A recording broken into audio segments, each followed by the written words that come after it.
আসসালামু আলাইকুম গাইস, আপনারা কেমন আছেন? আশা করি আপনারা ভালো আছেন। তো আজকে আমরা যাচ্ছি গাইবি মসজিদ, যেটা রাজা বাদশাদের সময় বলে বানিয়েছে। তার ওটা মাটি চাপায় পড়ে এবার 1900 কত সালে জানি এটা ঘুরাই করে পার করা হচ্ছে। চলো 1900 কট করে সালে। তো চলো গাইবি মসজিদ। আমি মনে হয় রাস্তাটা আর এই হচ্ছে আমাদের নতুন সদস্য যার নাম তারিফা। তারিফা, এদিকে তাকাও, গাইসকে হাই বলে দাও। তারিফা, হাই হাই বলো। হাই। হ্যাঁ, তারিফা আজকে অনেক প্রচুর গরম ভাই, টাইট অবস্থা গাইস। ভাই একবার মাথার উপরে সূর্যটা।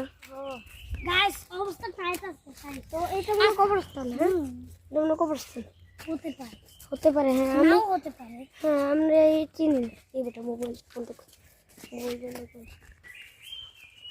গাইস দেখছেন সবাই হাঁটা শুরু করেছে গাইবি মসজিদের দিকে। কোন একটা রাস্তা,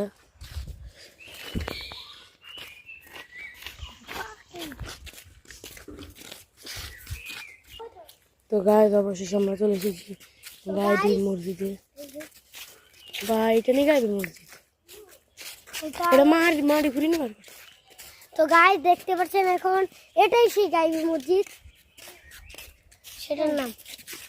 গাইসদেরকে দেখাও গাইবি মসজিদ, এই সেই গাইবি মসজিদ। যেমন ওটা কেউ বানাইছে, বানিয়েছে তো রাজা বাদশা। তোর মাটি ঘুরে বার করলে তোর এটা আর নিচে থাকতো না, হ্যাঁ তোর যেত উপরে। এটা তো জানি। কিন্তু রাজা বাদশার মতোই পুরো একটু মাটি ছিল। ও ওটা মানে পাহাড় ছিল। হ্যাঁ ওটা পাহাড়ের মতো ছিল আর কি। পাহাড় মনে পাহাড় কাটতে